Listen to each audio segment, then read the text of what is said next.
السلام علیکم ناظرین، چلتا ٹی وی کے پروگرام دلچسپ و عجیب معلومات میں خوش آمدید۔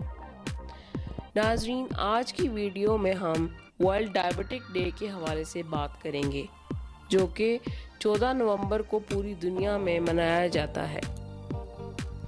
ذیابیطس ایک مہلک بیماری ہے جو کہ بہت سی دوسری بیماریوں کے پھیلنے کا سبب بنتی ہے۔ پاکستان دنیا کے ان 10 ممالک میں شامل ہے جہاں پر ذیابیطس کے مریض بہت زیادہ پائے جاتے ہیں۔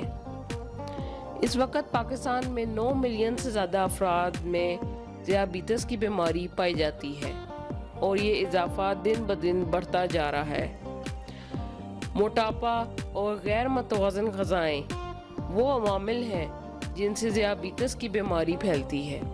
اگر فوری طور پر اس مرض کی روک تھام کے لیے فوری اقدامات نہیں کیے گئے تو آئندہ کچھ ہی برسوں میں اس کی تعداد خطرناک حد تک بڑھ سکتی ہے۔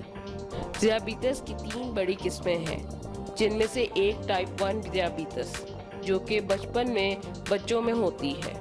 دوسری قسم ٹائپ 2 ذیابیطس جو کہ عام طور پر درمیانی عمر میں شروع ہوتی ہے، جو کہ عموماً کاہلی، سگریٹ نوشی اور موٹاپا وغیرہ کی وجہ سے ہوتی ہے۔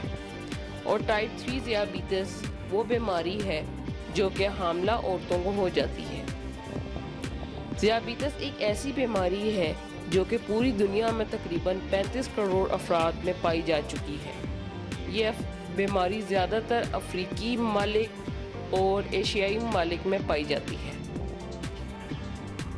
پوری دنیا میں ذیابیطس کو کنٹرول کرنے کے بہت سے طریقے پائے جاتے ہیں۔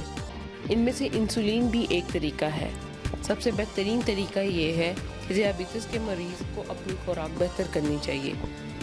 امریکہ کی ڈائبٹک ایسوسی ایشن نے پالک ذیابیطس کو کنٹرول کرنے کے لیے بہترین سبزی قرار دیا ہے۔ دوسرا، زیتون کا تیل۔ زیتون کا تیل دنیا کے بہترین غذائی اجناس میں سے ایک ہے۔ اس کے علاوہ پھلوں میں ٹماٹر میں وٹامن اے، وٹامن سی اور وٹامن کے شامل ہوتے ہیں، جو کہ ذیابیطس کے مریضوں کے لیے بہترین پھل ہے۔ اور ناشپاتی بھی ذیابیطس کے مریضوں کے لیے ایک بہترین پھل قرار دیا ہے۔ امریکن ڈائبٹک ایسوسی ایشن نے انڈے کو بھی ذیابیطس کے مریضوں کے لیے بہترین قرار دیا ہے۔ اس کے ساتھ ساتھ کریلا، جو کہ ذیابیطس کے مریضوں کے لیے ایک بہترین سبزی ہے۔ کریلے کو قدرتی انسولین بھی کہا جاتا ہے۔ پانی، جو کہ اللہ تعالیٰ کی طرف سے ایک بہترین تحفہ ہے۔ پانی کا ایک حد تک استعمال ذیابیطس کے مریضوں کے لیے بے حد مفید ہے۔